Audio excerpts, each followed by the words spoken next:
is, y'all.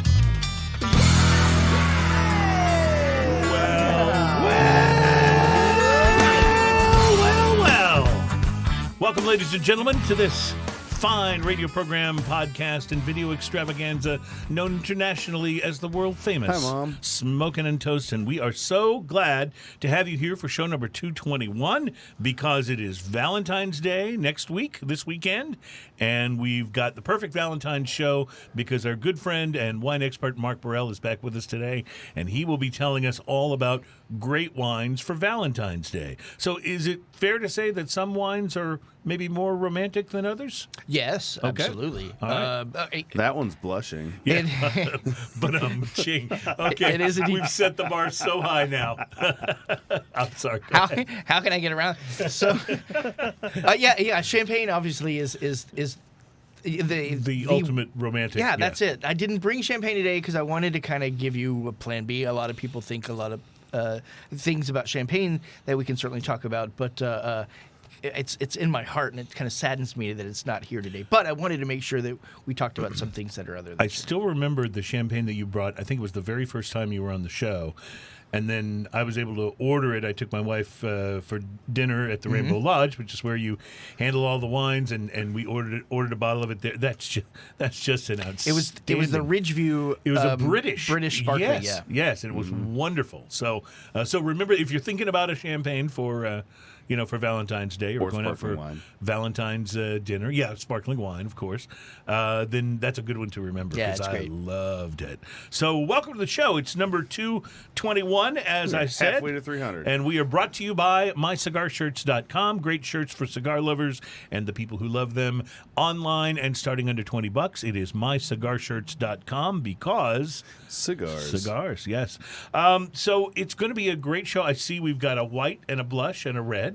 So we'll look forward to finding out about those, tasting them. And I'm assuming these are all wines that you have available and on the menu at Rainbow Lodge. At Is that Rainbow right? Lodge, right, yeah. Okay, so we are finally experiencing, winter has finally arrived here in Houston, Texas. It's going to be here for almost a week, I think. And I think that it's supposed to snow next week, which now I know that our friends who are listening from other parts of the country have absolutely no pity on us, and I understand that. But I would ask you for one thing. As someone who's lived in, Boston, Massachusetts, and Philadelphia, and Washington, D.C., where there was plenty of snow every winter, you please at least feel bad for me if I have to drive during snow in Houston, Texas, with people who have no idea how to drive during snow. A few years back when it snowed and actually stuck to the ground, which is very rare around here. I remember driving home from work, and there was snow on the roads, and we're not prepared for it all. Like most places,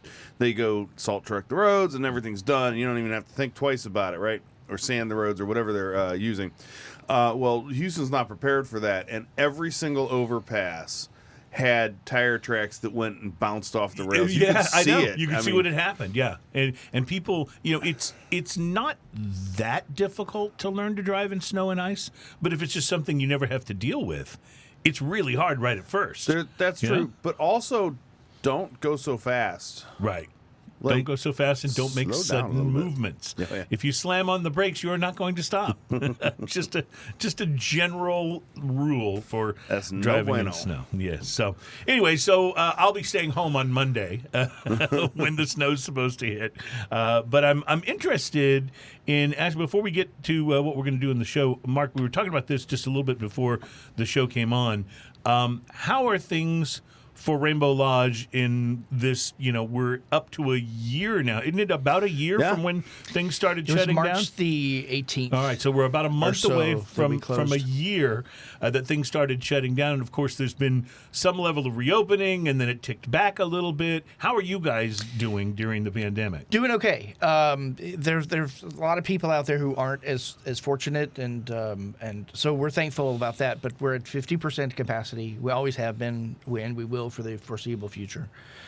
Tables are spread out 6 feet apart. There's not a table that you can't sit at. In other words, we didn't leave some tables in there With a little sign on them that says, please don't sit here. It's a tease, and That's it's a much nicer way to do it, is just take them away and make it look nice with less tables. Well, and of course, Rainbow Lodge is one of those restaurants that's nice enough that the tables aren't bolted to the floor. So That's right. You have that going for you too. Yeah, our servers are wearing masks. There's hand sanitizer everywhere. We're taking this real seriously. You can't sit at the bar. Right. But we have plenty of tables. The bar's been newly renovated, and so there's plenty of tables in the bar area that you can sit at. And reservations aren't terribly difficult to get. Perhaps not this weekend.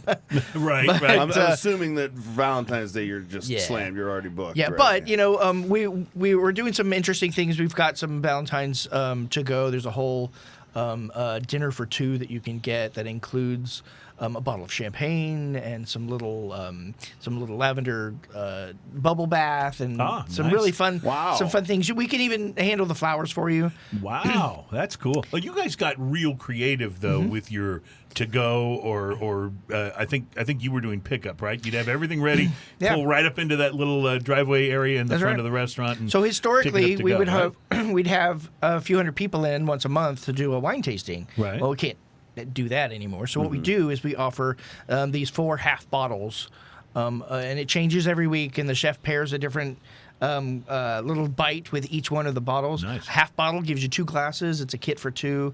It's $90. They go and sell on our website on Friday mornings. At 10 o'clock, and they sell out by Friday afternoon. So Friday morning is the time to go. Friday morning, you get on, yeah. and if you subscribe to our email blast, then you get a kind of a sneak peek as to what it is that is in the kit. That it's 4 half bottles, four little nibbles. Buy it Friday morning, you pick it up Wednesday afternoon, and enjoy it at home.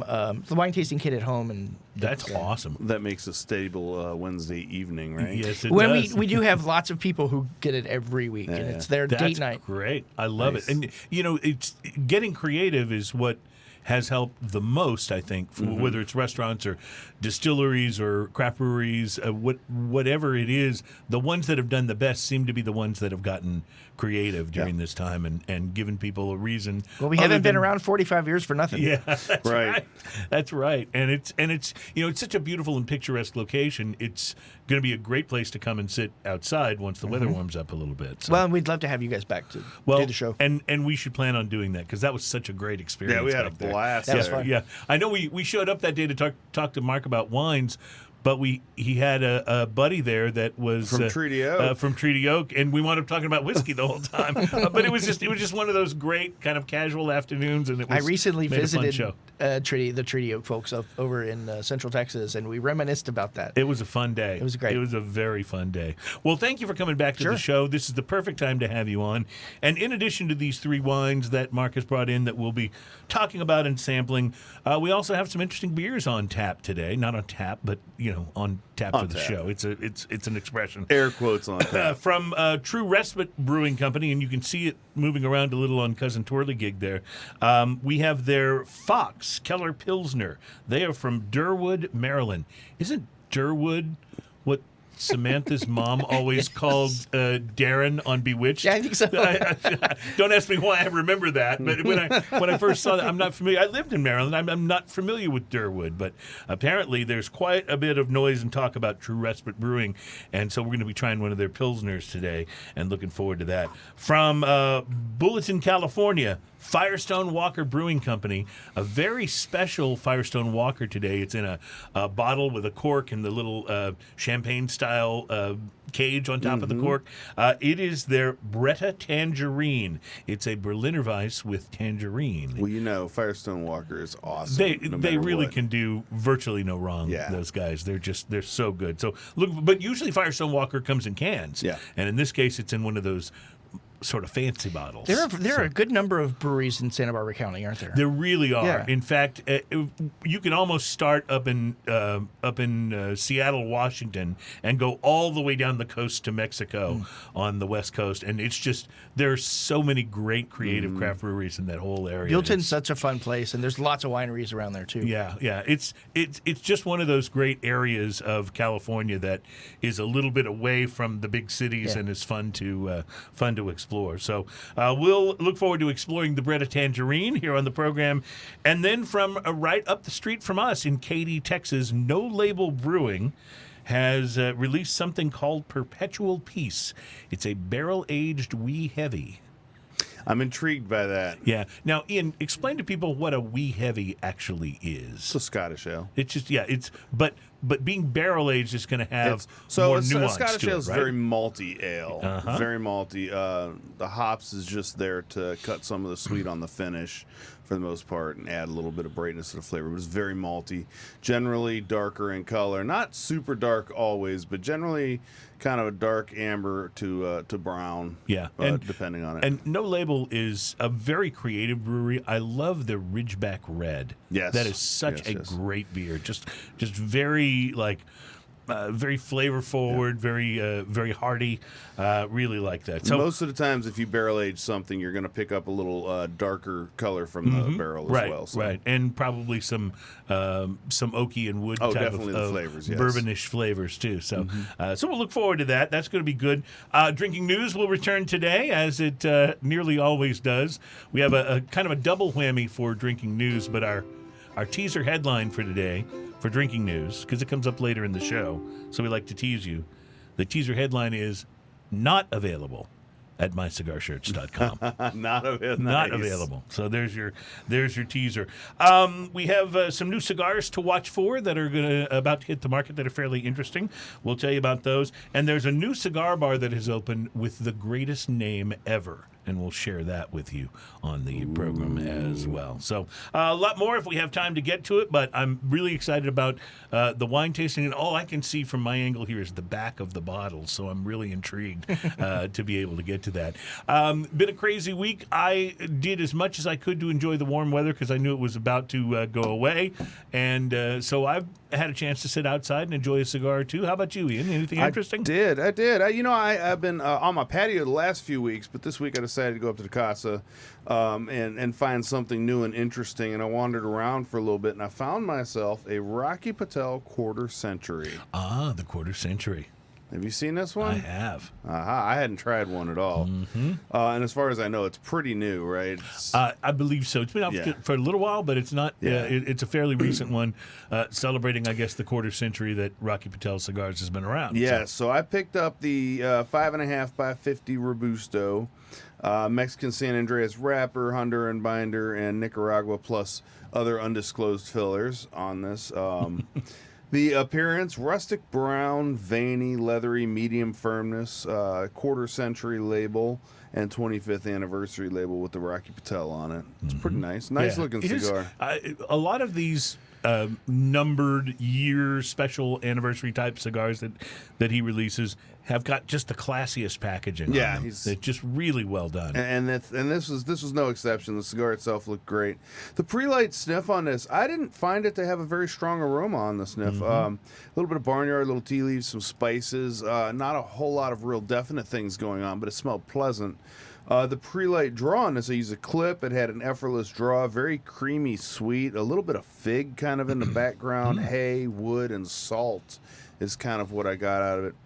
Also left a very tangy flavor on the lips. The initial light on this, tangy, salty, woody, slightly acidic start with a little pepper in the background. Interesting. I don't know if I loved the initial light on it, but it was an interesting initial light. Okay. It almost immediately settled down. The tanginess settles into a salty, woody flavor, followed by sweet nuttiness, hints of dark fruit and coffee. The retrohale was very complex and pleasant with woody, nutty, and brighter fruit flavors. Solid ash, perfect burn. The second third of this, overall flavors evolve closer to the retrohale, getting some of those fruitier things, sweet and nutty, very woody, baking spices. I put in parentheses cinnamon, nutmeg, question mark. A little bit indeterminate. Medium strength overall, bright fruit zest and salty toffee towards the end of the palate. And pepper with a slight pepper and a slight coffee aftertaste overall. Solid ash, perfect burn. The last third of this, all those brighter, zestier flavors came to the front. The orange, definitely cinnamon and nutmeg became identifiable in the flavors. Salt, toffee, and wood are ever present. Pepper is pleasant, never overwhelming. Tangy sweetness on the lips. Solid ash, perfect burn. $12.50 for this cigar. This is a pricey cigar. Absolutely solid, though. It's what I expect from Rocky Patel. I give it a solid 5, which means you get exactly what you're paying for with this cigar, and I'll go buy more because I really appreciated the flavors. You described a lot of different flavors that you were kind of pulling out of there. So that's a complexity that you really kind of expect a cigar in that price range to have. Yes. You know, it's fine if you smoke something a little less expensive and it doesn't have as much going on as long as those things are very pleasant. Yes. But when you're paying $12 and up for a cigar, you really do expect quite a bit of complexity. It sounds like this one delivered. This one delivered. And here's the craziest thing. A 5.5 by 50. It was a 40-minute smoke. Oh. It went by a lot faster than I thought. I was expecting another 20 minutes out of a cigar that size, but it burned pretty fast. Yeah. And that's not a bad thing. That's neither here or there. It didn't burn too hot or anything like that. It burned great. So, but not as long a smoke as I expected. That's interesting. Do you find that you mentioned you went to Casa and I guess you smoked in the lounge there. Do you find that you're forget about when it's windy outside, but do you find that you get different flavors from a cigar when you're indoors, when you're enclosed, and the smoke lingers around you after you exhale more so than if you're out on your back patio? I realize windy days are different because that makes the cigar burn a little hotter. That's an interesting thought because I assume that indoors smoking in a lounge where you have other cigar smokes, that has to influence your palate to some degree. I mean, it just has to. There's no way it can't. I love when you first walk into a cigar lounge, if other people are in there smoking, and you kind of get to pick up on the flavors and the notes of what they've been smoking in the room note. So that has to influence it. And one of the things I was thinking when I was doing the pre-light sniff on this cigar is I was thinking maybe there's too much other stuff going around. That's why I'm not picking up a lot. Right. If I was in a situation where I had just walked outside by myself and hadn't any other cigar smoke influence, maybe that would have my nose would have picked that up a little better. It's tough to tell. I do most of my smoking outside. Yeah. And I've sometimes noticed, though, whenever I'm at a place where you can smoke indoors, that the flavors seem a little more pronounced to me. Yeah. And I was just it wondering might be because of the too. secondhand smoke on it that you're experiencing that you don't experience as much, especially Right. because on your balcony a lot of times there's a bit of wind, Right. or at least enough to clear out the area. Right, so it doesn't linger for as long, even if it's not. So you're not getting a enough lot to of get room your cigar note from burning. that cigar. Yeah, That's absolutely right. I know, though, one of the great things about smoking outside, and this reminds me of when we were having cigars on the back deck there at Rainbow Lounge, when you've got that kind of a view to take in while you're enjoying a cigar, that adds its whole Everything other, tastes better, right? Yeah, it does, With doesn't that- it? And it just adds its whole other thing to it. I really like that, so it's... But as these quote unquote reviews go, this is more of an experience I'm expressing rather than a review of how good or bad the cigar right. is. You're It's just talking how I about feel. what it was like when you smoked it. Yes. Exactly. Yeah. We're definitely not clinical like some of the review magazines, and we're not smoking 5 samples of each one that are unbanded, so we aren't supposed to know what it is. So it's not, there's always going to be some bias. Yours was a Rocky Patel. When I pick up a Rocky, I've got some expectations because of the ones that I've smoked in the past, and that might not be the case if you handed it to me without the band on it and I didn't know what it was. So these are not necessarily scientific. But the smoking cigars isn't scientific. Well, that's why our lists are always our favorites instead of the best of. Yeah, there you go. That makes a lot of sense. Well, I think Mark has brought in some of his favorites when it comes to wine. We'll get to some of those in the next, I'm or we'll get to excited. the first of those in the next segment. Plus, I'll tell you what I had the opportunity to smoke this week, something different for me that I was excited to try. So I'll tell you how it went. That's coming up. Plus, we have drinking news and the Tampa. I have to mention it. Tampa Bay Buccaneers won the Super Bowl. How excited and were you? I was beyond excited. And so I'm a big Tom Brady fan, so I've been rooting for him since I first was in the same city he was in back when he started in the pros. But they did a big victory party with cigars too, so we'll tell you a little bit about that. You would expect that in Tampa, Florida, because that's of all American cities, it's probably the most cigar-oriented city in the U.S. So anyway, we'll tell you a little bit about that, and we'll get some beer tasting as well. I'm anxious to taste this little Fox Keller Pilsner, so we'll do that in the next segment. It's Smokin' and Toastin'. We want to say thank you for coming along for show number 221, and we'll be right back.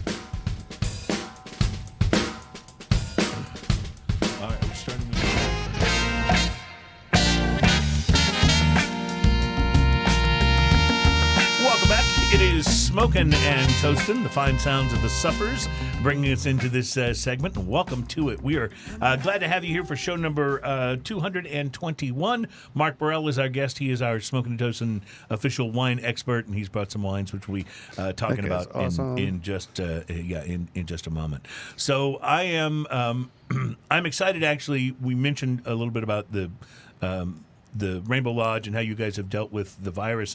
But I'm really excited about the fact that it looks like we might finally be moving in a positive direction. I think so, yeah. I think some of the bad numbers were down last month. Hopefully that's not in front of Mark's head. That's kind of in front of his face, so I was just moving it. Okay. Nobody needs to see me. Some of the numbers were down last week, and vaccinations are slow, but they're coming.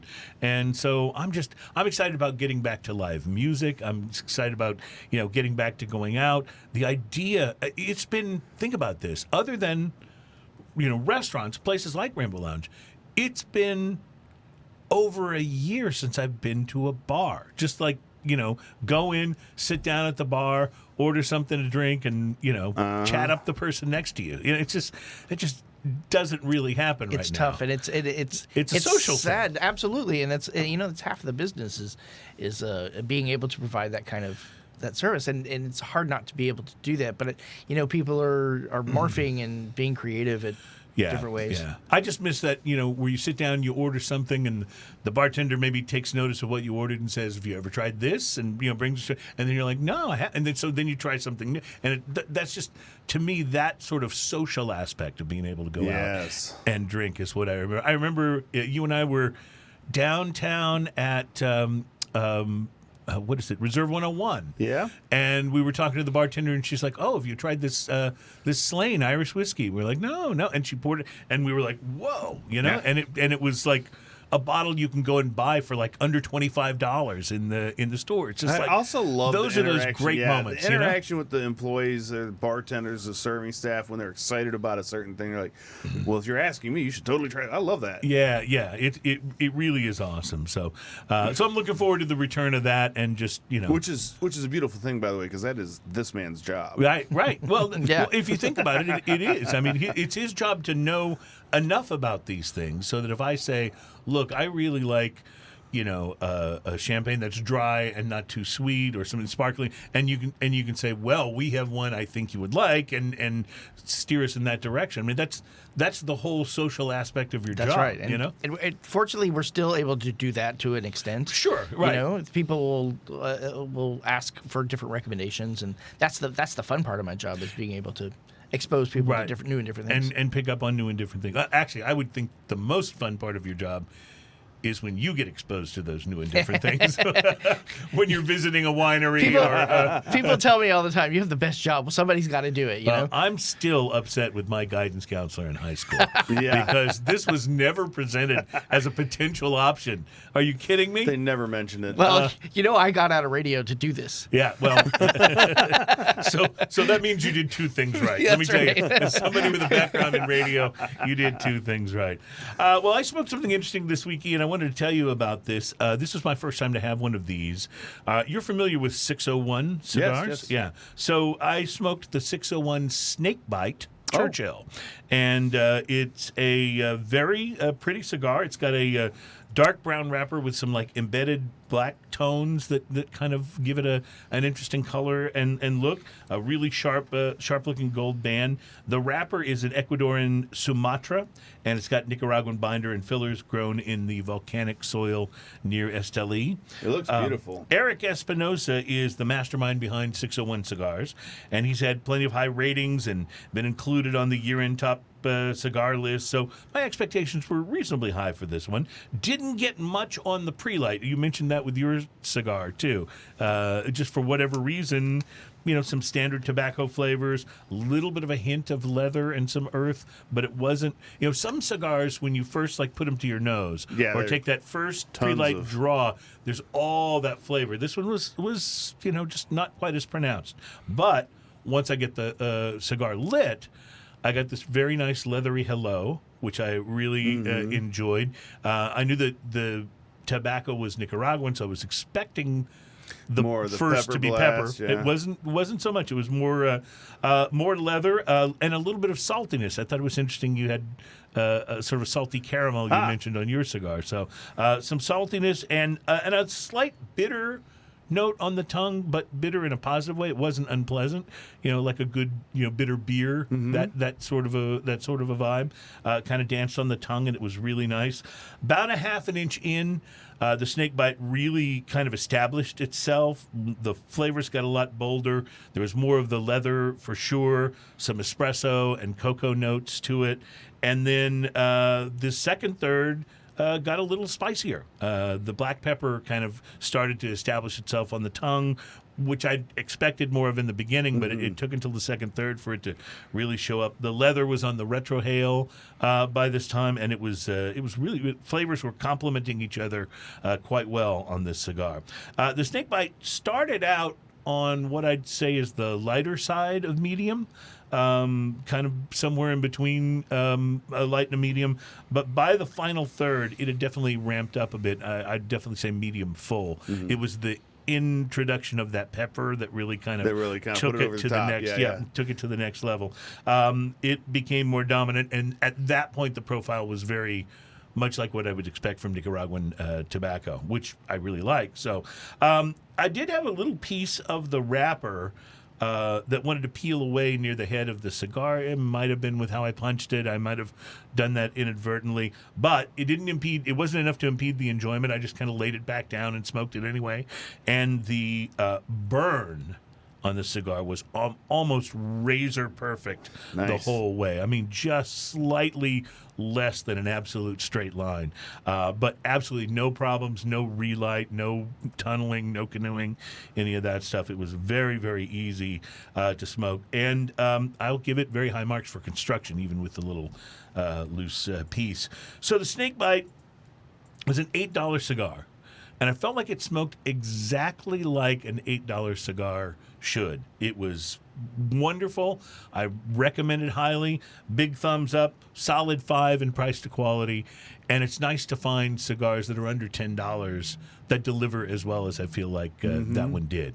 I'm not saying it smoked like a $12 cigar, but it was definitely worth the $8.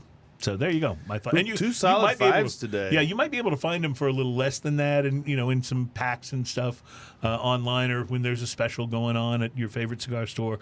But it's definitely worth the $8 at full price for sure. So, yeah, two solid fives solid today fives, on the price to quality scale, that. which basically is a 1 to 10, and 5 is exactly what you pay for. And I'm going to go out on a limb here and say that I'm pretty sure we're not going to be disappointed with any of the wines that Mark has brought. All this cigar talk is making me thirsty. Yes, if experience serves, the man knows what he's doing. So Mark, are we starting with the white? Starting with the white. So tell us about this wine. So this is and why is it great for Valentine's Day? Well, I think that you need something for everybody. This is a crowd pleaser. It's a varietal called Viognier. Viognier. Now, I'm not familiar with so Viognier originally comes from the Rhone Valley. It's a in the eastern side of France. In traditional France fashion, Viognier is spelled Viognier. Oh, of course, because that's how so they you do know it. what you're looking for. That's Because how- if you're looking for something spelled phonetically Viognier, it's nothing like Does anyone that. come It's the in wine and, geek spelling bee word. anyone ever come in and say, "I want to try some of that Viognier"? Viognier. Voigtner. No, and and I think what we found is that if you can't pronounce it, oftentimes they stay away from it. That makes sense. So- I even try to live by that as much as possible. So Viognier. Yeah, Viognier. I chose this because it's kind of a crowd pleaser. It's perfect food wine. This works really great with a lot of everything. You can have some as heavy as some grilled meats with this, but it excels with some lighter things. And it has kind of a floral nose to it. It really has kind of that almost it really honeysuckle does. kind of Yes. thing you get out of it, and which kind of gives you an idea of what you're going to get out of this. Some Viognier can go slightly sweet. Some of it can be a bit bolder and drier. This is just heavier maybe than medium bodied. And it, like I said, I think it goes great with everything. You're getting a lot of stone fruit in the mouth, on the palate on this, and I think it's really wonderful. I don't think I've ever eaten a stone fruit, but I've had that flavor in enough different wines that I kind of know what it is. You have a nectarine or a peach. It's that kind of thing that you get out of that. It still has that really bright acidity. It really does. It's very much more like a Pinot Grigio or something like that than it is like a Chardonnay. Yeah, It's maybe not as dry, but It's interesting how this sits on the very front of the tongue, and give it a second. And it moves to the back, but that's the interesting thing about this. That's one of the reasons why I wanted to bring this, because it is so complex and it's different. It's not very expensive. On the list at the lodge, it's $43. And you might be able to find this retail wise. Oh, I should also mention that anything in our cellar, if you take it unopened to go, is 15% off. Oh, nice. So you can even get this a little less. But that acidity, and it mixes with that sweetish kind of fruit onto that sweet tart. It's really complex. Yeah. It's not it's not a one or two note thing. creates kind of a warm finish to it as well that I wouldn't expect.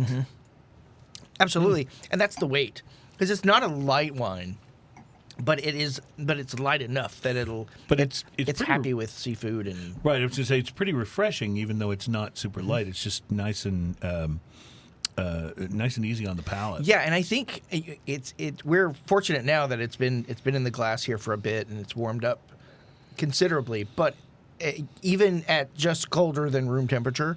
I think this is a brilliant way to serve it as well. Now, I'm just one of those people who drinks everything as cold as I possibly can. I don't do that necessarily with red wine, but when it comes to white, I like to take it, literally right out of the cooler and drink it cold. But white, like red, does kind of open up and show you more flavor if you let it warm a little bit. Yeah, the rule is the bigger the wine, white wine, the warmer it should be. Not warm, obviously, and not room temperature, something cooler than that, but something super light like Pinot Grigio or Champagne or Sauvignon Blanc. You'd want that a little bit colder. As you get a bit heavier in the wine, well, then you want it to kind of sit out a little bit. Chardonnay is a great example of that, and these Rhone varietals are perfect for that kind of thing. You let it sit, put it in a big glass. And you let those aromas kind of move about, and it's great. I love this wine. This is I love the aftertaste that's just lingering going on here. It's like so this is intriguing and still very complex on the palate, even well after you've set the glass down and that sat floral with it for note a that you're while. talking about just leaves right that on the side of the mouth. yeah, it just leaves that hint, like in the nose and everything else. It's so nice.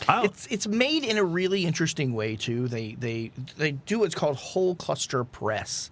In other words, they'll take the whole bunch of grapes with the stems and the skins and the seeds and everything, and not pull them apart. Right, and then they'll put that in the press and press it all together. And the skins and the stems give it a little bit more body, a little bit more complexity, a little bit more structure in the mouth, a little of that. That makes sense. It's because even if you eat a piece of citrus fruit, you get a different flavor flavor if you've got more of the skin and the peel Yep. still involved than you do if you go straight to the pulp. It's really good, and I'll say, I know I'm breaking some wine aficionado rules, but at home, I do have a tendency to take the box right out of the refrigerator and pour from it. So The box. I love how you stuck that in there. no, but seriously, this really is nice warmed up, and if I'd bought a bottle of this, I probably wouldn't have let it sit and get a little warmer, just because I'm so used to drinking white wine. Well, really and then cold. there are certain things like for something like this, we'll pull it out of our cooler and it's cold once it hits your table. But we'll often say something like, "We really like the way that this wine warms up. So let's skip the ice bucket. But if you find that it's gotten too warm for your taste, we're happy to bring it over." Makes sense. Yeah. Makes sense. Well, I really, and you said on the menu it's around $40. Yeah. That's very reasonable, I think, for something. Yeah, with this is from the Minor family vineyards, the Minor family Viognier. By the way, I also have, I confirmed this morning, I have this in 2 sizes. I've got this in little baby bottles too. So Oh, nice. that's fun. And is there any downside to those baby bottles? No, not at all. I mean, the wine's just as good as if it's in what we're more used to, right? The only thing is it ages a little bit differently, but you don't want this to age very long at all. Right. Yeah, I So mean, it's- if you're talking about little bottles of Bordeaux, So if I can that's draw a different thing. parallel here, much like lighter beers in general, you don't want to age them. You want to drink them more fresh a lot Yeah, of times. absolutely, yeah. Whereas bigger, darker beers, more robust beers will actually tolerate aging, and wines are much the same way. Yeah. And Well, some of those bigger, more robust beers are even better if they age. Yeah. Not just tolerating it, but they'll be better, a year or two in. They're not like cellaring them maybe as long as wines, but Right. but they can still stand to be cellared and even improve with age for a while. But let's take that example to an even further step. Would it age differently in a smaller container as it would in, say, like a growler or a bigger bottle? I believe there will Yeah, be same- different in the way that the flavors either mellow or intensify. Yeah. Yeah, the same thing with this. You get a magnum of champagne and you get a little bottle of champagne, same vintage, same vineyard. It's probably going to taste a little bit different. Interesting. Yeah. Interesting. Well, the Magnum thing is, I always say, oh no, I don't want to do that because I don't want to, plan to drink that much. And then, once you've opened 3 regular sized bottles, you realize, the Magnum would have been just fine. You'd have been better off. Yeah, been better off and saved a little money, maybe. I don't know if you are familiar with our resident tequila expert here on the show, Liliana, but she's chimed in on the on the show notes and said hello and wants you to know she's Carlos Ulloa's mom. Yeah. So you know who Liliana is. She's great. We love having her in the lodge. She's just fantastic. We just love her. We had her on the show for the first time last year, and it was like I think we got like more comments on her on the show than anybody that we had as a guest last year. She's People such just a bright loved star her. and Yeah, personality-wise. she's just terrific. So she's on watching us today. Well, and, I'd like to invite so- her back to the lodge and we can have some tequila together. Oh, she knows her tequila, man. Yeah. She's That sounds so like a place awesome. where we should all be. I think I was going to say, can you let us know when that is? Yep. Because I'd love to be there. That would be fantastic. You bet. All right, I tell you what, we're going to take a quick break. We'll try this Pilsner.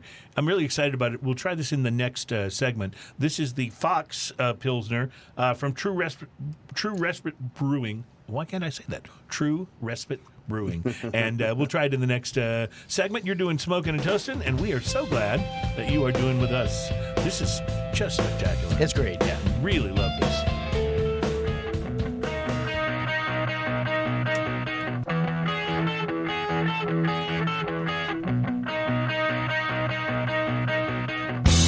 Welcome back. It's Smokin' and Toastin', show number 221. We are all about craft beer, fine spirits, and hand-rolled cigars. We are brought to you by our awesome sponsor, MyCigarShirts.com. It is exactly what it sounds like. It's a site where you can go on if you're a cigar lover or you've got one you want to buy something for.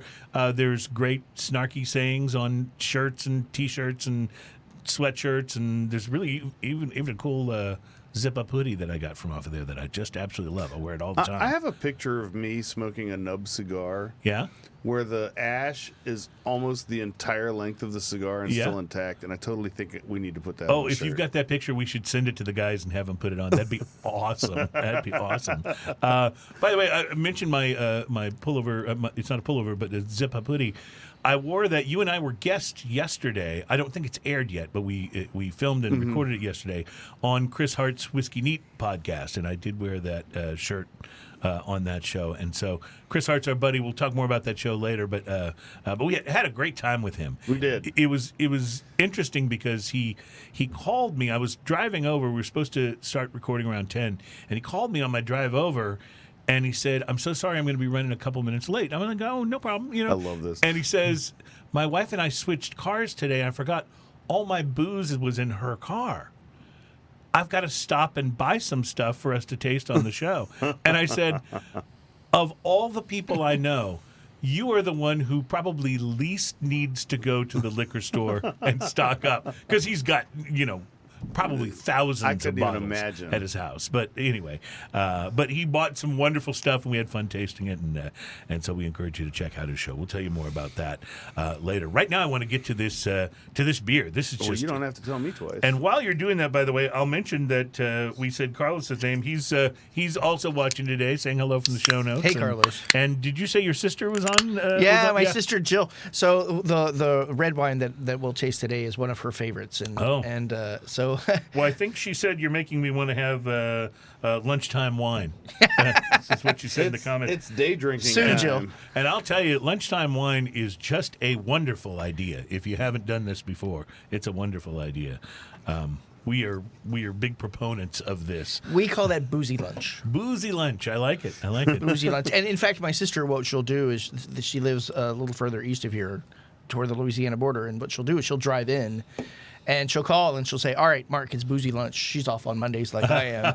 We're having boozy lunch. And so, okay, let's go have boozy lunch. So with wine being your, primary thing, what you do like for a living, for work, when you're going to boozy lunch on a Monday and you're off, are you going to have wine, or is that a time that you branch out and do something different? No, I pretty much have wine. Yeah. Love it. Champagne, we usually start with champagne, and maybe another champagne, and maybe another one, and then possibly something. Well, I like your intro. That works for me. So, Ian, this is from Derwood, Maryland. It is from the True Respite Brewing Company. Have not had one of their beers before, I don't think, but I've heard good things about this brewery, and this is their Keller Pilsner. There's not a lot of information on here. You've pretty much said it all here, except for 5.5% alcohol by volume. It's pretty gentle on the nose. Not a lot of. Sometimes Pilsners will have that It's little got a very snap. Bavarian hop sweetness kind of smell to it. It does. It smells German. And I will admit to being a little bit ignorant about what exactly a Keller Pilsner is, but that's what they describe. I assume it is more I assume that's more a German or Bavarian type of word, and it has a specific meaning. I don't know, actually. We'll have to look that up. Whatsoever. Maybe OnStart Bruce can help us with that, or our good buddy Wiki Brian if he's on the show notes today. So I see you've already sampled. Any opening thoughts? It's good. This is this to me is what most generic beers want to be, but fall short of substantially. Oh, that's well said. Does that make sense? Yes, I even absolutely. rhymed that. That was pretty nice. Absolutely. I didn't realize until afterwards. Absolutely. Well, I retro-realized the rhyme. This is interesting. That's alliteration, sir. This is interesting because it's not the most of the Pilsners that we've had. There are some that stand out a little more to me, but there's not, like you said, there's not a thing wrong with this. Like, this to me is exactly what some Pilsners are trying to be, but not quite getting to. Yes, this is great flavor. This is just like if you could just have a general label of good beer. Mm-hmm. This should be the picture on it. It should be beer good. Should be the name of it. You know. What are your thoughts on this one, Mark? Not being much of a beer guy, I appreciate something that's not so over the top and in your face. So this one works for me. Mm-hmm. That said, if it works for me, there's probably not a lot to it. I hear you. But to me, this has that malt backbone that makes it taste like this. Tastes like a European beer to me, and I mean that in a good way. It's very German. Yeah. Very German on the nose, very German on the flavor, and then enough hop snap to keep. There's crispy. a little bit of bitter bit on the back end, but it's not too offensive. I kind of dig it. I mean, it's like you said. This is if you're drinking a Miller Lite or a Budweiser. It's kind of what you wish it tasted like. Yes. You know what I mean? It sort of goes in that direction, but doesn't make it all the way. Yeah, this is kind of levels the playing field for what you say a Pilsner should be. Yeah, it's agreed. really good Agreed. in that respect. Agreed. Really good. Did you catch any of the? There were no Budweiser ads on the Super Bowl. There was a Bud Light ad where I actually enjoyed it more than I usually enjoy Bud Light ads because what they did was the one where they brought back all the. Yeah, they brought back all the old stuff, so you got to see the "What's Up" guy and the which, by the way, was Yes, probably I their Am. funniest campaign. That and the "Yes, I Am" I thought were some of their better campaigns. But I thought it was interesting that they went down memory lane with that. It really wasn't about the beer. Mostly, they were advertising their hard seltzer. Yeah, their lemonade hard seltzer. What's your stance on hard seltzer? Enough said. Yeah, well, we know where that one's going. Well, who was it? Was it on last week's show when we were talking with our guest with Chris Morris, who did the cocktails? Yeah, he was just saying it's just part of the universe of things you can drink. Yeah, it might not be. The sorority girl's got to drink something. There you go. That's perfectly said. What's wrong with Zima? We are. Wait. Ask my sister about Zima. That's a long answer. I've told the story before, but I remember being a DJ, going out and doing club gigs. When the Zima thing hit, you would look out across the dance club. Oh yeah, and that's what everybody had. Which Everybody was you know how Zima. that but it went away just as quickly. That stuff was so carbonized. Oh. It was so bubbly. Big fat bubbles. Yeah, it was a lot of burping on the dance floor. Well, you know that Jolly Rancher's got to feed off. The bubbles got to. You got to put the Jolly Rancher in the Zima. Love it. I That's remember great. that. All right, I tell you what, we're going to take a break. I like this Pilsner, though. This is I do too. This is quite I do good. too. This is a solid Pilsner. Yeah. All right. So we're going to take a break. We'll come back. We're going to do more wine. And our next beer, which I'm also really excited about, it's from Firestone Walker. It's our Bretta Tangerine Berliner Weisse. So this will be, it's not like a fruited sour, even though it's got tangerine now we're in going it. over the top. But I don't think so. I'm excited about that one. I don't think so. I think it's going to be very drinkable. That's my guess. I haven't had it before, so we'll see. That's coming up. Less Drinking News is on the way, and there's so much more we're going to tell you about. Cigars to watch for. There's some really interesting things coming out this week, so I'll tell you about that.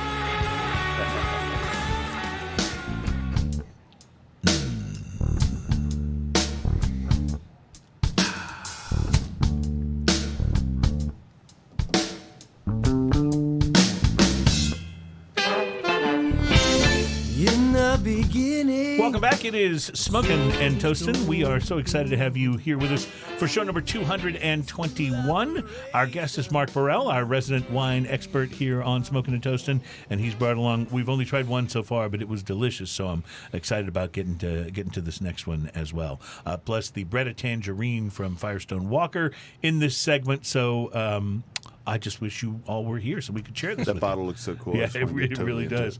As you probably know by now, you may have heard Tampa Bay Buccaneers won the Super Bowl this last weekend, and then they sparked up some well-deserved victory cigars in typical Tampa Bay fashion and popped some champagne to go with it. Amongst the cigars at the Buccaneers victory party were Tampa's own Diamond Crown number ones from J.C. Newman Cigar Company, right in Tampa there. And then defensive end William Golston was seen smoking a Davidoff Tampa exclusive edition 2021, which was sent by the Davidoff store in Tampa. So one of the interesting things, I don't know if you sat and watched any of the pregame coverage, but they did an interesting little segment where they went inside a cigar factory, and Eric Newman of J.C. Newman taught the reporter how to roll a cigar by hand. It was kind of an interesting, I didn't see any of the interesting pregame segment. stuff. You can probably find it on YouTube because you can find just about everything, I think, on YouTube, including the show. By the way, even things you don't want to see. That's right. And there's plenty of those. Oh man, I'll just say, not that it matters, but there is a huge, huge span when it comes to the quality of the cat videos on YouTube. Some of them are amazing. That's not where I thought you were going with this. And some of them are just not. Some of them are just not. Like, here's my cat meowing. It's like, what? You know, you can really waste a lot of time. You can waste a lot of time with any cat videos. But, have you seen what is it? Cats that look like Hitler or something? Oh, that's like the greatest website ever. Yeah, Cats That Look Like Hitler is, in fact, the greatest website ever. I am so glad we've got you on board. Oh, you mentioned that OnStark Bruce had filed a report in the comments. The we were OnStark, asking about the Keller Pilsner. OnStark Bruce report. What is a Keller Pilsner? The name refers to unfiltered beer straight from the cellar. Our Keller Pils is an unfiltered version of German Pilsner, hazy, medium-bodied with a bready, malty flavor and floral hop bite, which I think is pretty much dead on the nose on that. Thank you. So a Keller means it came straight from the cellar, no filtering, just right out of the brew tanks. So nice. All right, good. Well, it was delicious, and I'm looking forward to trying some more of these things. Now, I called this blush, but it's not blush, is it? It's rosé. It's rosé. All right. So what's the difference for an uneducated wine person like So me? I think blush was a term that came about when the big California producers had way too much red Zinfandel and decided to pull some off and sweeten it and sell it, because what else were they going to do with it? And they called it blush just because of the color. It's that since almost gone away. It's all rosé now. Okay, well, it makes You sense. can still find some of those old Sutter Home white Zinfandels, and you can still find some of those things, and they might call it a blush wine, but I think it just has a lot to do with the fact that they were trying to make something out of nothing. And rosé really is just a description of the color, right? It's not a particular... Right. Okay. Right. There's 3 different ways to make rosé. There's one called Saunier. In other words, if you're making red wine and before it steeps for too long, they'll just pull some of the wine out at that color and call it rosé. The other way is just letting it sit on the skins and getting as dark as you want it to right. before they pull it off. The third way is, and this is you can only do this in Champagne, is by adding red wine to white wine. Oh, interesting. And you can't do that anywhere else other than Champagne, and so that's one way to do it. So this rosé is a good one for Valentine's Day? Yeah, well, it's pink. Yeah, It works. sense. Yeah. And not only that, rosé has made a real comeback, and a lot of people are making rosé, and a lot of wineries are making really good rosé. Speaking of really good rosé, there's a lot of really good wine in Texas. This comes from Texas. Oh, really? And where's this from? Texas. This is from the Lost Draw Cellars outside of Fredericksburg. Wow. It is a Mourvedre Grenache blend. I'm going to talk about those grapes again at another time, but I think it's a beautiful way to do it. These grapes are perfect for the Texas High Plains, which is where these grapes come from. Up near Lubbock area, there's a lot of grapes, Vinous vinifera wine grapes that are grown in that area, and this is I think a really great example of how Texas can make really good rosé wine. I really love this. So interestingly, like I was nosing the wine, and it has a really nice, not overpowering, but sweetness to the nose. But then when you take a sip, it's a lot drier than you expect. Yeah, and I think that surprises a lot of people who don't normally drink rosés, that rosé often isn't sweet. Right. It's a lot drier than one might think. There is some sweetness here, but it's kind of offset by a little bit of tartness, too. So it just kind of keeps it from coming It's across sweet. as It's sweet. fruit sweet. It's not like sugar sweet. Yes, absolutely. Yeah, and Absolutely. that's what you get there. A little tangerine, a little bit of strawberries, maybe some grapefruit, some red grapefruit in Yeah, the this. strawberry is really, really strong in there. It makes me think of grapefruit, not so much because that's the prominent taste, but because of how if you peel away a grapefruit and you're just eating the pulp, it's actually very sweet. But you think of a grapefruit as being so tart. Right. And this has a little bit of that feel to it, even though I agree with you, the strawberry and some of the other flavors are a little Yeah, and more the strawberry is prominent. not like sweet strawberry flavored stuff. It's Right. not like It's not like a strawberry flavored shortcake. bubble gum or Yeah, something. yeah. Which is always strawberry flavored but never tastes like strawberries. This is very much like strawberry essence. Like, Well, kind and you of get beer. you get a lot of the summer fruits in there, some watermelon in here, and I think this is just a really great example of not only what Texas can do, but what really good rosé. This is really lovely. this lovely? I could see this going down a little fast too. Oh yeah. Yeah. I had to put a little bit more in my glass just in case. I might have to hit you up with that. I think this might be one of the more enjoyable Texas wines that I've had. There's I a would lot put it of them up out there. Yeah, I understand that really, a lot of the wineries are really kind of coming of age right now. Yeah, aren't they? you know, during this whole pandemic thing, you know, I like to get out and travel, but I haven't. And so, you know, before I'd get a good long weekend, and I'm off to Europe and tasting wines or South America or whatever. Couldn't do that, so I took a road trip this year in October and visited some of these Texas wineries that I've worked with for so many years and have supported for so many years, but have never visited. And man, it's just like I'm in Europe or South America visiting these wineries. They do such a great job over there. I'm a big fan of the things that are going on with it. And at the lodge, we have a great selection of really good Texas wines that will surprise everyone. Are Texas wines making any kind of inroads outside of Texas?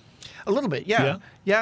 In fact, I have one on the list that you can only get at the winery and at Rainbow Lodge. And the other place that they sell is someplace like in Vermont or Wisconsin or Interesting. someplace Wow. up there. Yeah. Wow. So it's getting there, but it's not. You know, just like upstate New York wines or Virginia wines or Arizona wines or they're getting there. They're starting to move about, but you know, here they are in our backyard, and it's an easy trip. I think the wine has such a history of not being an American thing too. Like Right. until what was it, the 80s?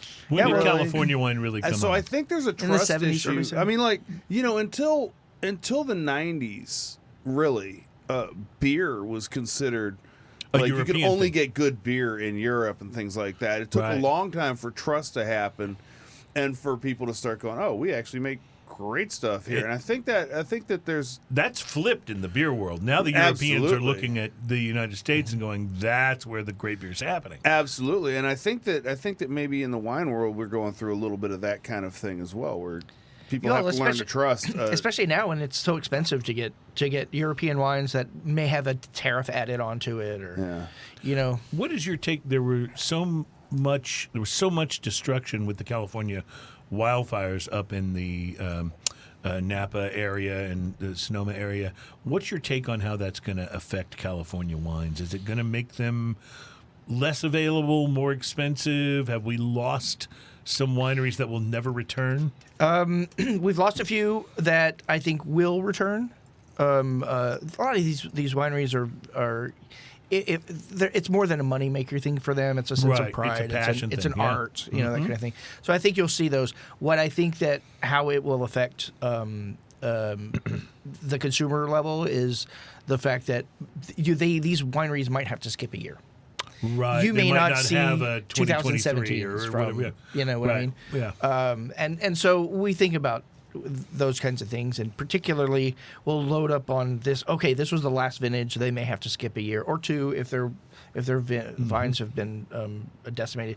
They may have to skip some time, but I believe that they'll be back. There's a lot of good places. How long does it take from the time that you basically plant a vine until it's producing grapes that are good enough as a young vine Until to it's be yield, able to to be able It's to a bit work? of a subjective term. I mean, you can get, if you're a big producer just wanting to push out juice, then 2 or 3 years. But I think a lot of the craft wineries will say more like 5 to 7 years. I know I've had some what the bottle has at least described as old vine Zinfandels that have been just really terrific, and it made me wonder: is there something to the fact that the vines are more mature that produces a It's a better lower flavor? yield. Or, It's a just lower yield. Okay. The fruit tastes a little bit different. So those wineries who are sourcing from those vineyards might have to do something a little bit different to the winemaking process. They may not make as much. There's a lot of Zinfandel in Northern California, and that has been there for a long, long time. Lodi specifically has a lot of those kind of course, Lodi is full of Gallo folks. and you can get some really good. Zin is an inexpensive grape. You can get a lot of that for not a lot of money, but it's not a regulated term. It doesn't mean that it's beyond this many years. Quick Zinfandel question. Zin is actually one of my more favorite red wine styles, grapes. I was wondering, has there ever been a good white Zinfandel, or is it by definition, is it kind of cheapened? All right, so because red Zinfandels are just Zinfandels. I've had some that have been wonderful. So I kind of alluded to this before. The white Zinfandel came about when the folks at Sutter Home had way too much Zin and they couldn't bottle it all. They couldn't move it all. So what they did is they pulled some of it out of the tank before it got too dark, and set it aside. And what are we going to do with this? We don't know. So they added sweeteners, and bottled it and sold it as it is. And there were a few other producers that came along and started doing similar things with it, but that term white Zinfandel has become known as that style of wine. Right. And it's I've never had one that was, I mean, I probably enjoyed some here or there, but I've never had one that I would say that was great wine. Well, it's people got to start somewhere. Right. It's kind of like saying, is there good French beer? Right. The short answer is no. Yeah, the long answer is maybe Francis Connor. Maybe. Yeah. Okay. Well, I try to stay away from these subjective terms because what's good for me doesn't mean. And someone may really. I mean, I know people who really love white Zinfandel, but I still don't feel like there's any that I would recommend. I'll tell you this: I don't have any on the list of the watch. Okay. Well, I think that's a good way to put it, right? There you go. That's a good way to put it. Ian, let's do some Tangerine here. Yes, this sir. is the Bretta Tangerine from Firestone Walker. When I was in... when I have to open the cage like this, I feel like I'm doing something special. Yeah, and you are. You're doing something for humanity is the way I would look at it. When I was in California, I spent a month working out there a couple of summers ago, and it was the first time... I was familiar with Firestone Walker, but it was the first time I'd had their... Nice. Is it 805? Now I forget. Is it 805? 805, yes. 805. Every place that I went out to, every restaurant, every bar... They had it on tap. It was almost like Shiner Bock used to be in Texas. That's great. And everybody was drinking. So I tried it. I was like, this is really good. And it's really a very simple beer, but it's almost like the ubiquitous California beer. And so I really got into tasting a lot of other Firestone Walker things and have discovered that they just don't really do anything wrong. I mean, they are just very, very consistent. But this is a specialty. They have some of their beer from them. special stuff like the Velvet Merkin and The what? Velvet Merkin and quite a few other ones. It is what it is. Okay. But they also do the Luponic Distortion series, which is an ever-changing series of IPAs, some of which are just wildly experimental and interesting, and those are good, and then some of them are just absolutely delicious. But this is even more special. This is a more expensive bottle, and you saw the little champagne cork in the cage. So. Our region is blessed with an abundance and variety of fresh fruit south of Barrel Works in the hills surrounding the hamlet of Ojai. There are groves of citrus, oranges, lemons, grapefruits, and tangerines. We've been lucky enough to work with the Ojai native Friends Ranches, who specialize in tangerines. Friends offered the W. Murcott tangerine, which we zested for aroma, juiced for flavor, and then fermented with our base beer of Bretta Weisse to create a metamorphosis brought to life was the Bretta Tangerine. A bountiful bouquet of citrus mingles with pronounced herbal notes leading to funky, yeasty citrus flavors, soft cereal, oak aromas enveloped by a firm acidity and tartness and punctuated by zesty tangerine. The finish is dry and crisp, a thoroughly enjoyable beverage. Sante. This, on the nose, comes across like a wild ale or like a farmhouse, which I wasn't necessarily expecting. I was thinking we'd be more there's a little funkiness like on a Berliner Weiss. Which but usually there's you some can farmhouse, smell the sour a little bit. Yeah, there's some farmhouse funk in there. So I'll be really interested to see if that translates to the flavor. Love it. I'm totally for this. Well, you get a lot more tangerine on the palate than you do on the nose, for sure.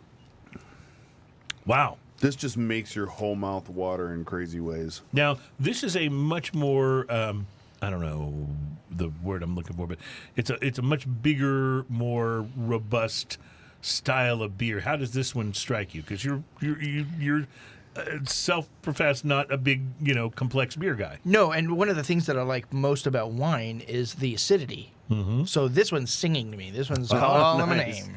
Oh, it's clear. The yeast is clear on the nose, and then it finishes quite yeasty on it. But that sourness, that distinctly tangerine. Mm-hmm. So it got. I think about other Berliner Weiss like the raspberry AF from St. Arnold. From St. Arnold, yeah. Which is a wonderful beer. It's got the sour, but it does not have that little touch of farmhouse funk that this has. No, this has just a little bit of that farmhouse funk to it. So anybody that's really into wild ales or styles like that, this would definitely be one to try because it'll be a little bit different, but it's got enough that it'll, as Mark says, it'll sing to you. And it's singing to me right now. Did you find this local? I did not, but I think I have since seen it local. So I think you can find. I know that Firestone Walker is carried. Specs has got quite a bit of Firestone Walker. The last time I was in there. I'll have to go by and look. I have a friend of mine. This, I'm sure was a limited release. So I have one friend that enjoys sour ales as much as I do, and I think I'm going to have to pick up some of this to have. By the way, did you notice the little tangerine chunks? Yeah, there's sediment in the bottom of them. Oh, I did not. So that's Really? tangerine. Nice. Fantastic.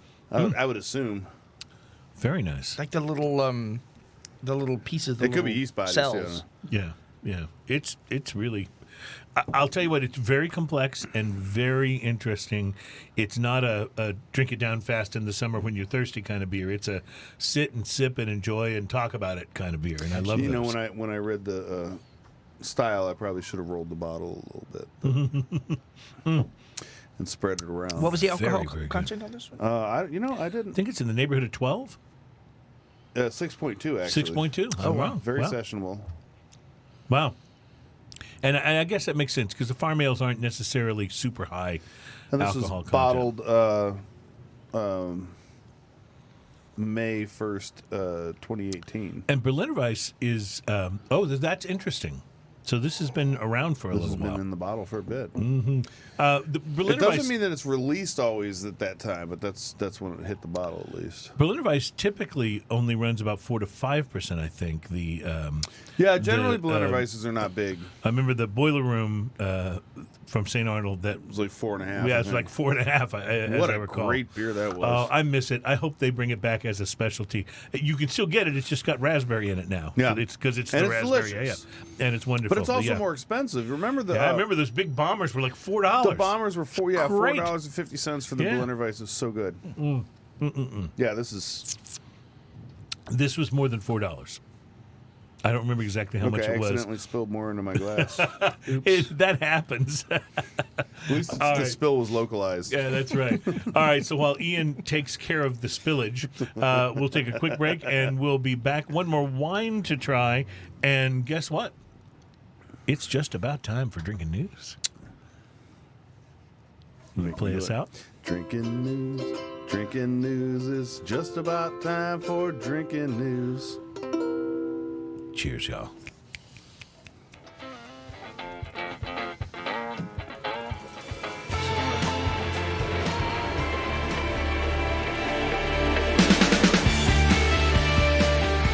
Welcome back. It is Smokin and Toastin. We are the program that's all about craft beer, fine spirits, and hand-rolled cigars. We are brought to you by mycigarshirts.com. Get them while they're hot. Get them while they're cold. Great cigar shirts for you and everybody that you know that likes cigars.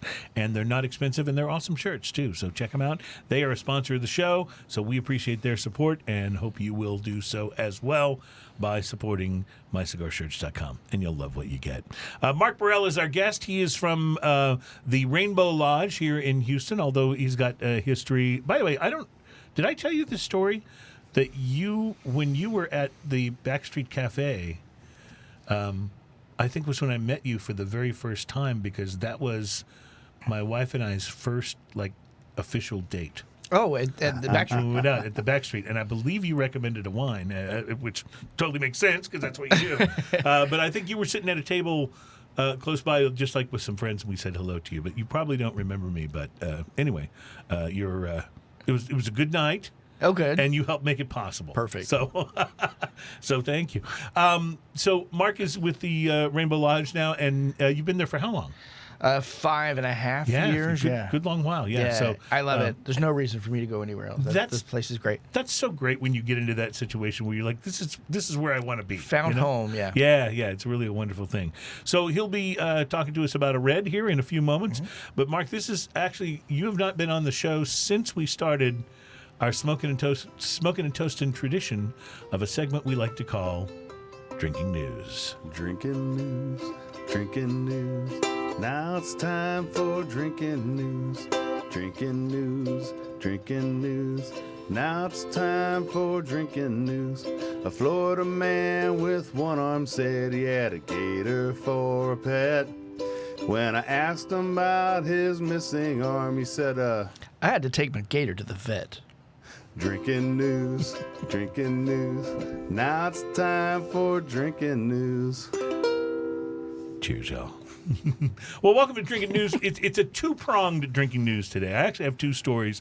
As we often say, Drinking News is not necessarily always news story about drinking, but it's always a story that might be the most interesting. Now, what was your teaser line when you for are this? drinking? Well, and that's going to be the second story. The teaser line was not available at mycigarshirts.com. Okay. But first, there is a bit of news about actual drinking that I just wanted to mention. If you were watching the Super Bowl this Sunday, you saw an ad for Jeep with Bruce Springsteen behind the wheel. Did you see that? Yes. Yeah. Well, apparently, it's been a bit of a hubbub surrounding the boss because it's come to light that just a couple of months ago, back in November, he was actually busted in New Jersey for DWI. and so because that's about drinking, I thought we would just sorry about that. So the ad's no longer running, and that is what it is. I just thought I would mention it. Taking the boss down before we go. Yeah, but who knows? It could inspire a whole musical renaissance now. Yeah, because the boss always needs a little extra inspiration to put out his best stuff. There's that. His next album. His next album's called "Where Did I Park My Jeep?" I'd buy it. I'd buy it. All right, so now to get to our main drinking news story. A Florida man. Drinking news. We love when they start with that. Now it's time for drinking news. A Florida man definitely did not visit mycigarshirts.com, but he did visit some place somewhere and bought a very interesting shirt which he wore to his court appearance. I had to go back to 2014 for this story, but it was totally worth it. The man wore a shirt for his day in court after he had been picked up by the Broward County Sheriff's Office for having his license plate obstructed. He went to court wearing a T-shirt that said "F the police." only it didn't just say F. So, yes, he did not buy that at mycigarshirts.com. I mean, the shirts are snarky, but not that. Here's the thing. He won the case. I don't know why or how, or if it would even be possible to win a case while you're wearing an F the police shirt in court. But the guy won and was cleared of any wrongdoing for his obstructed Okay, so I license want to plate. back up for a second because kudos to the judge for a moment there. If you can ignore that shirt, that's and judge a case fairly while a man's standing in your court clearly wearing a shirt to disrupt the proceedings. Yeah. Well, it's kind of like I've always said this about, and it may not be as big a deal now, but the people that put the marijuana leaf bumper sticker on their car, isn't that maybe not the smartest idea? I mean, wear the T-shirt if you want to like show off and stuff, but on your car, aren't you just asking to be stopped? And maybe not so much now, but right next to that Club 100 sticker. Yeah, right, exactly. I was driving to Louisiana at one cops point. have the best You dope, see, so. right? And I was going across the Atchafalaya Causeway, which is like this 20-mile long bridge. Yeah. And And this car comes up behind me, and he's honking and flashing lights, and he gets around me, and then he slows down, and like won't let me get by him. And then they're just being jerks, right? And the bumper sticker on the back of his car says "Bad cop, no donut." And then he takes off, right? And you can see him do this to a few other cars, and he's weaving in and out of traffic. And 5 miles later, there he is on the side of the road, and his face is mashed up against the trunk of his car, right next to the "Bad cop, no donuts." Yeah. I've often wondered if you would get stopped if you had a bumper sticker that said, "There's a body in the trunk." You know, like, would they just laugh it off? You know, with my last band, I wanted to name one of our albums "Junk in the Trunk," and it was just going to have like an old Oldsmobile with the trunk lid open. I love it. It was going to have like some black trash bags and some duct tape and maybe a garden tool or something. Well, ladies and gentlemen, there is... No Tawny Katane. Tawny Katane dancing across the... Well, ladies and gentlemen, there is your drinking news. Drinking news. We had time for drinking news. And maybe that was a miscalculation on our part. It could have been. I don't know. Cheers, y'all. Marc Borel, thank you so much for coming in today, and thank you for bringing wine. And so I loved the white. The rosé was just was just outstanding. Yeah, it really was. And if I'd guessed, that wouldn't necessarily be the one that I think that I would be raving the most about. But then again, I haven't had the red. That particular wine surprises a lot of people for 2 different reasons. First of all, it's rosé. I went back for seconds. Yeah, a lot of it spilled. A lot of people. Into my glass. A lot of people think, first of all, I don't want anything sweet. Rosé's not my thing. Number 2, you'd be surprised at the feedback I get when I try to offer a Texas wine. I don't think we're not going to do Texas wine. Interesting. But there's still a stigma, huh? And I love it. It's a trust issue. Yep. There's some really great Texas wine. Carlos is like, get to it. Yeah. Let's have some Bandol. Sorry, Carlos. Bandol, oh yeah, he mentioned it earlier on the Bandol. I've had Bandol wines. They're really impressive. They really are. So Bandol's a little region in the very southern end of France, between Nice and Marseille. Mm-hmm. In the way that the states work in France, there's a bigger state, and then within those there are smaller states like state and county kind of thing. This is from an area called Var in Provence.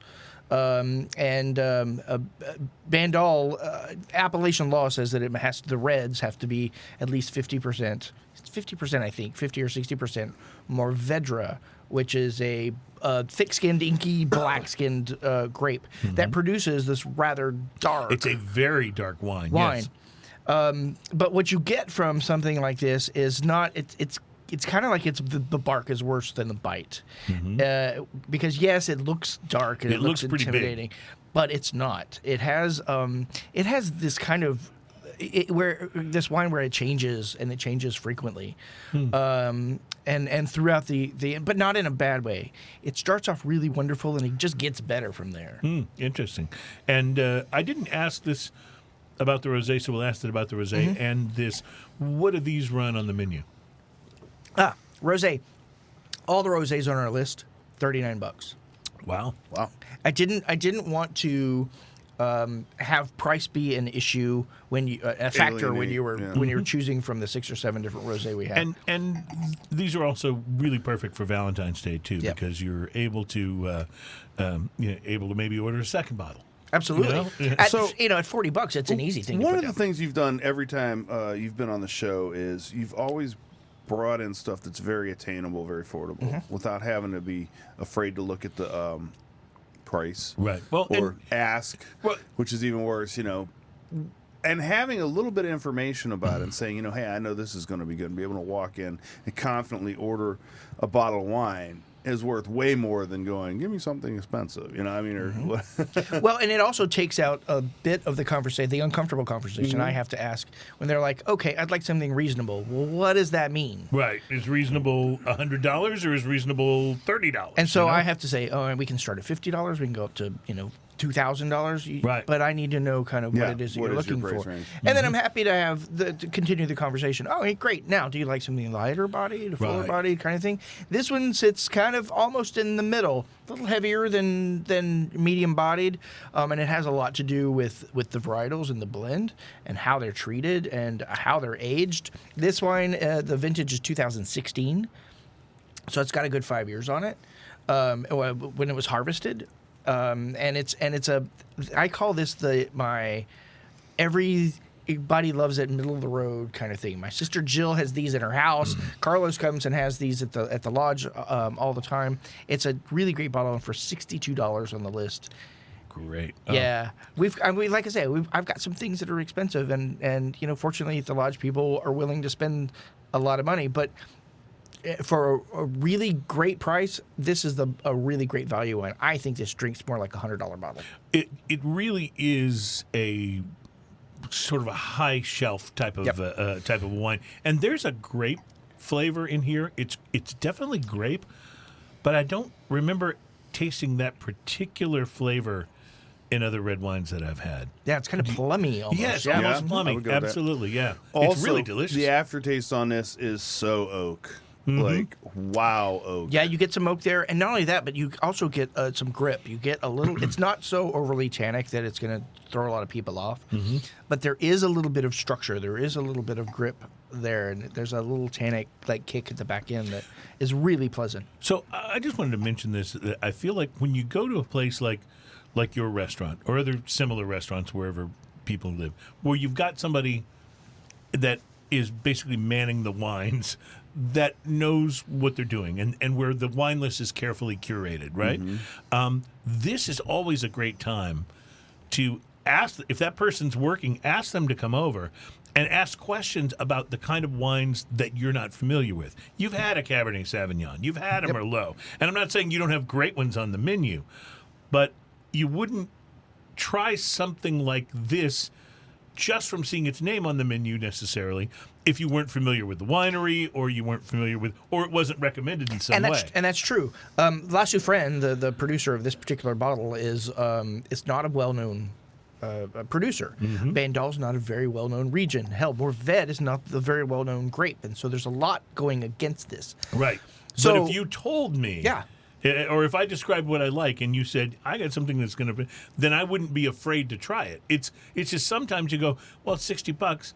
That's not like the most expensive bottle of wine on the menu, but I don't want to spend $60 on something I might not enjoy. Well, and the thing is that you may have been fully prepared to spend $100. Right. And you're like, all right, I'm going to drop $100 on a bottle, and it better damn well be good. But you have a conversation with me, and I can say, great, no problem. I can make you happy for $62. That's why you brought up a really great point. If there's someone out there in your favorite restaurant like me, there's someone who does curate the list, where that's what they do. Take advantage of Absolutely. their knowledge, Call me over, ask Right. me to the table, and I'm happy to give you something. And you're not going to recommend something unless you think the person is going to like it based on what they're telling you. I mean, that's the happiness for you is recommending something that people like, not just going, yeah, I'll sell a bottle of this stuff. You know what I mean? Absolutely. Because while I like it all, and I'm not going to recommend something that I don't like, I also want to make sure that you're happy. And There's, I think, depending on your the people that go to your restaurant on a regular basis understand what you do there, but people who don't, I think sometimes there's much like going into any retail shop, there's they're just trying to sell me something vibe. Yeah. Cigar shops get this all the time. And the truth is, of course they're trying to sell you something. It's their job. Right. You walked into a store. What do you expect them to do? But here's the truth that you're not looking at, is when you walk into that shop, they're trying to sell you something that you like and will come back for. They're not trying to sell you the most expensive thing. They want you to come back to that shop as often as possible. Right. So they're going to sell you what you're looking for in the price range you're looking for. it doesn't do me any good to sell you something that's out of your price range. Absolutely because guess not. what?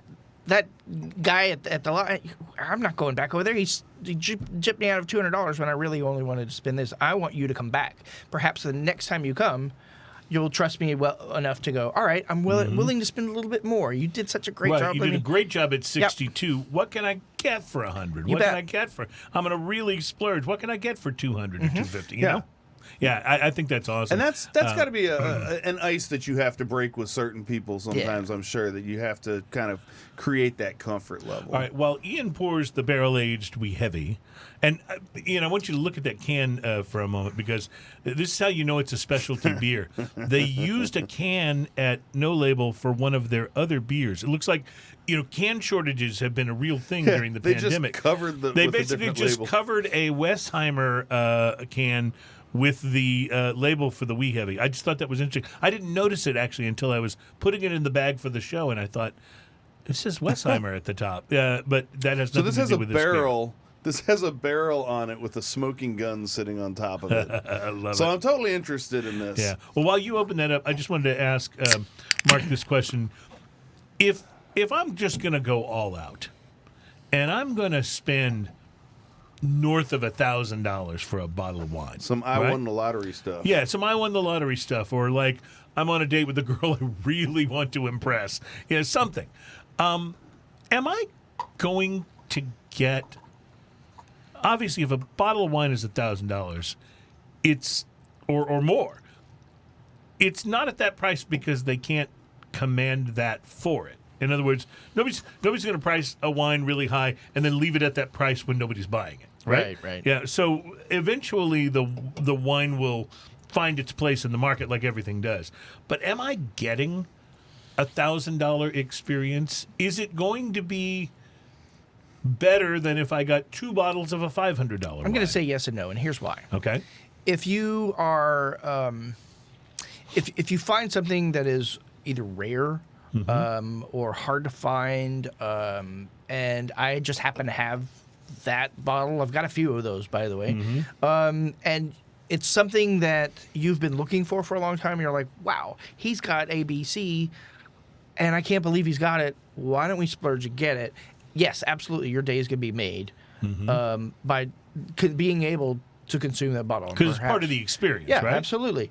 But if you're just like, you know what, I got $1,000 to spend, and you've got a $1,500 Pinot, but I really like Cab, I'll take it just to say that I have. You may not enjoy it as much as you'd like. As much as the dollars would indicate. Yeah. Well, I know, like with cigars, you look at like a $16 cigar, and you say, am I going to like this as much as 2 of my favorite $8 cigars?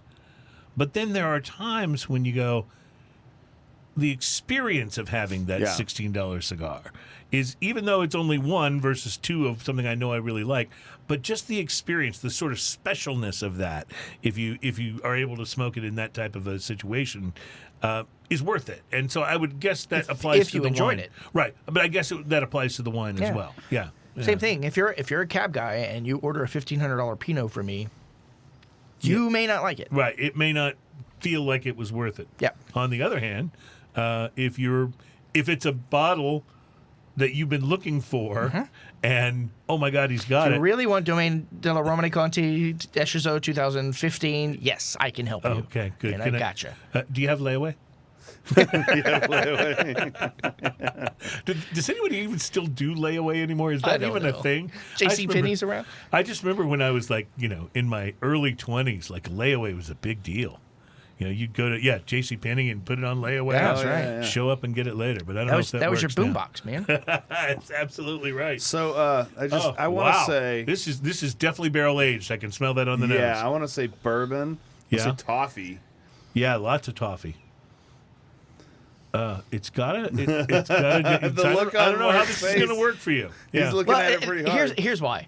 Because there's an odor that comes from a corked bottle of wine that is not too far off from what this smells like. Interesting.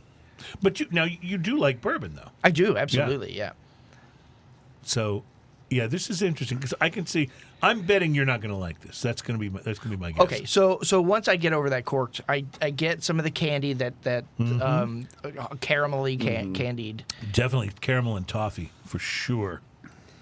Ian, what's your take on this? It's a thinner mouthfeel than I was expecting, based on the smell. I like the lack of carbonation in it. I like how silky kind of yummy it is without the carbonation. I like the big date kind of. It's got big date, yes. Big date notes in it. Sherry. It tastes like sherry. little bit, yeah, and then toffee finish on this, and coffee a little bit going on back there. And then that oak, and some of that oak might be left over from that previous, from that Bandol that we had that was delicious. And then there's kind of just a bourbon layer across the whole top boozy. of this. It's very boozy for sure. Bread. I'm getting bready. Oh, It's yes, really bready. baking spice, Yeah. that flour on the top of the crust of the bread. Rising sort of dough kind of thing. Yeah, for sure. I like it. It's definitely not as heavy of a mouthfeel as like a stout would be or something else in this kind of barrel-aged situation, but it's good. And here's a thought to consider, too. This is a big beer. First off, it's 12.3%. And we just followed a pretty big wine with it, and we can still distinguish the flavors. Yeah. And we can still distinguish the flavors of the beer through it. And I wonder how much of that wine influence is on here. It's a very interesting question. Because I still have Perhaps the I oak should on the top. revisit it. Yeah, I'm curious, actually. Oh, I'm going to have to... Oh, here. So we do this a lot I'm going to with have to spirits. spill a little bit more because wine. we generally save our biggest beer for last. And by then, we've usually sampled the spirit that we're doing on the show. And today, we're doing wine instead of spirits. But every now and then, they don't work together. But often, the spirit and the larger beer really complement each other. So it's interesting to see if wine would work that way. You know, they don't fight each other, really. No, they don't. It's interesting because it adds kind of a date note to the wine. That rich Yes. blue flavor that you get from both of them, that kind of purpley. You know, I thought that earlier, and I thought I was nuts. No, I no, thought I about know. the color I just blue when I took a sip of this. I just love that you describe flavors with colors. Oh, absolutely. Because that just works for me. And I also like describing flavors sometimes as round. Like the flavor is round. Sure. Like, and sometimes people look at me like I'm crazy, but I just don't know how else to say it. Because you can certainly discern something that is red fruit versus blue fruit versus black fruit. That makes sense. I just want to hark back to Bruce. My ex-wife used to put things in layaway for me and give me the tickets so she'd get what she wanted for Christmas. Smart man. That's pretty good. That's pretty good. All right. Well, we got to take a break. We'll be back to wrap up the show. What a great. So these wines are all, I think, very romantic, very perfect for Valentine's Day. So we'll just hit the names of each one of them when we come back, and we'll wrap up the show and talk about what's to come. Guys, I'm going out to buy seltzer next week. There's a little bit of plum in this beer, too. Yeah. There is a little plum in it, isn't it? Yeah. Yeah. Yeah. The hard seltzer blind taste test is coming. It's going to on. Smokin' and Toastin'. All right, do I need to It's pick up going some, down. too? Yeah, we'll talk about it because we're going to have to buy a lot of seltzer. I got to... And you'll have to take some of it home because we're going to have way extra leftover seltzer. well, So like good a luck. friend of mine told me the first time I brewed beer, if you make one and it's good, we will enjoy it and get drunk. If it's not good, we will get drunk. And we'll be right back. It's Smokin' and Toastin'. That was an interesting back and forth, actually. Yeah.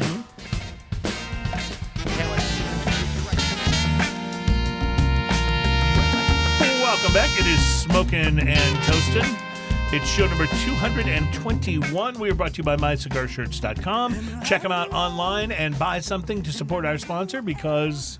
Cigars, yeah. Speaking of cigars, I mentioned we were going to tell you about a couple to watch for. There's a couple of the return of a seasonal cigar that has just shipped to stores, and that is the Alec Bradley Filthy Hooligan. Oh, yeah. That is the barber pole with the green with the candela in the wrapper. So it is perfect for St. Patrick's Day, which is coming up. By the way, And, buy Candela cigars. They're great. Yeah, they really are. It's a wonderful departure from what you're usually smoking, and you'll really enjoy it. Buy Especially a good one. the La Palermo. There you go. There you go. And then also, there's a very interesting cigar coming from CAO, who I used to love CAO cigars, and I still think they're very good. But after they got bought by one of the big tobacco companies, I felt like maybe they were a little less spectacular, still solid, but not as spectacular. They've had a couple of things that I've really loved. The Flathead series has been really good. But they've got one coming out, and I was looking at a photo of this, of a box of these cigars online, and it just looks delicious. It's called the Mortal Coil. I'm sorry, Siri thought I was summoning her for some reason. It's called the Mortal Coil, and it is from a line called Arcana from CAO.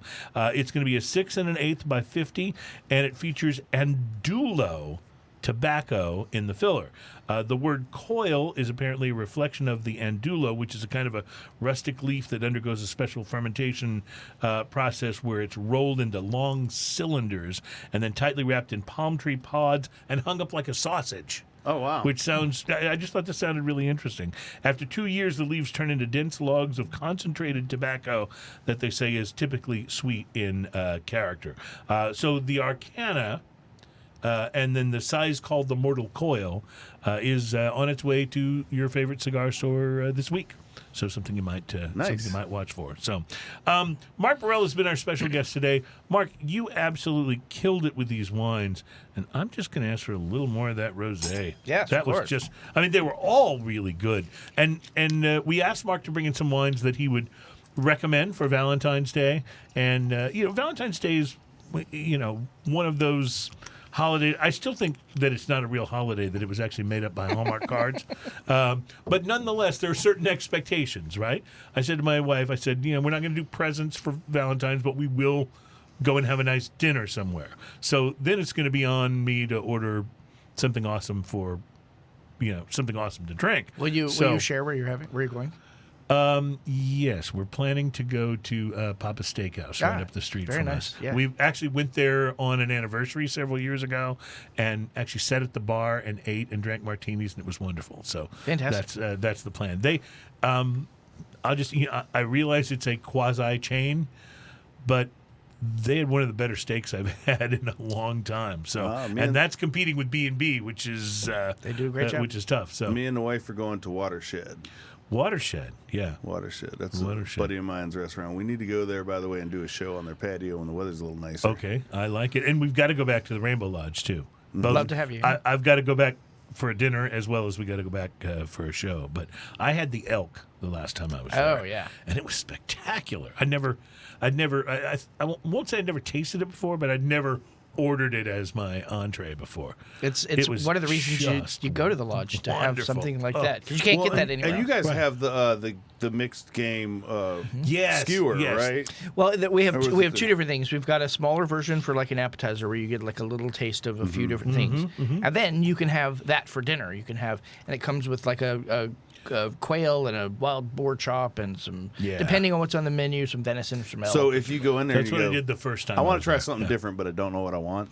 That's the one of everything. And it's one of our best sellers. And that's perfect for me because I always have menu paralysis because everything looks good. Yeah, it's great. I can usually maybe eliminate one or two things, but everything else looks good. It's tough. The thing is that a lot of people don't consider seafood at the lodge, but I see that the fresh fish come in every day, and it's what I have almost daily, and it's a really great option at the lodge if you're not so meaty. And I'm just thinking about like a really great grilled fish, Oh, it's so good. And on the flip side, if you're a keto person, it's a perfect place to go. Yeah, it's a lot of meat, Right, a lot of meat, and not so much with the starches. If you're vegan, we might have some. Understood. I can make something for you. We're going to dine under a dead animal. Yeah, right. Yeah, that's sorry. That's going to be a thing. That's going to be a thing. Because you have all the things. They don't call it Rainbow Lodge for nothing. So that's right. So, well, it is a wonderful place to go, and we've always had great experiences there. And if you're inviting us, we will be back when the weather's warm, you bet. to do a show on the balcony. That'll be absolute fun. But anyway, thanks for bringing in. Recap the wines for me real quick. So we started in California in Paso Robles. I don't know if I talked about this region, just south of the Bay Area, between Santa Barbara County and Monterey County. It's a good wine area. It's beautiful. Yeah. It's one of the more stunning parts of California. It's really beautiful. Yes, this is love it. Viognier from Minor Family on the list at $43. We move into Texas, the High Plains of Texas, where these grapes are sourced from a winery based out of Fredericksburg, Lost Draw. This is their High Plains Rosé. It's delicious. Wish I could remember the theme for High Plains Drifter I'd played on the ukulele. Perhaps next time we'll bring all Texas wines. And then That sounds like a show. Like absolutely, a Texas I'm show. happy to do That's that a for you. I've fun got show. lots. Love that. Yeah. I'm happy to chat about it. And then we're talking about Bandol. This is from Domaine Suffrene. It's always been a favorite of mine. I've been a Bandol. And if you know me, you follow me on Instagram or Twitter, you know that I'm a Bandol guy, and so I couldn't not expose you, especially for Valentine's, to Bandol. Yeah, these were all spectacular. The one that surprised me the most was the rosé, but the Bandol is just. Yeah. I mean that was exceptional. That had a flavor to it that I don't know if I've quite tasted that grapiness It makes before. me want steak and tomatoes. It sure does. Or how about elk and tomatoes? Elk and tomatoes. Yeah. What's the most unusual meat that you serve? So we don't try to get kitschy with it. Right, You're not right. going to get rattlesnake or Right. camel at the lodge. It's Right. just not going to happen. But we're able to get antelope, elk.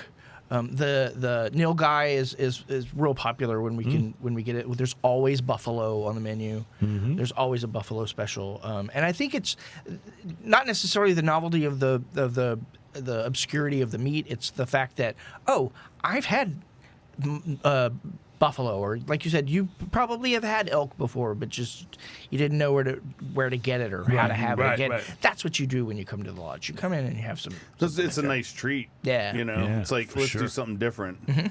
Well, Mark, thank you so much for coming on and helping course. us prepare for Valentine's Day and for bringing such awesome wines.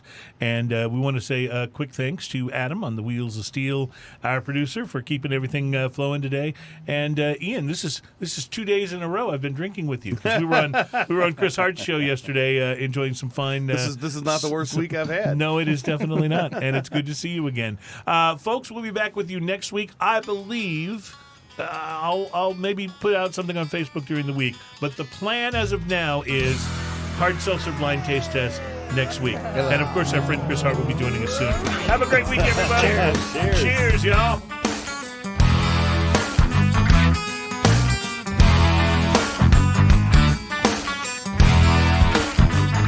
Sunshine is so good to you. Greg Dox is-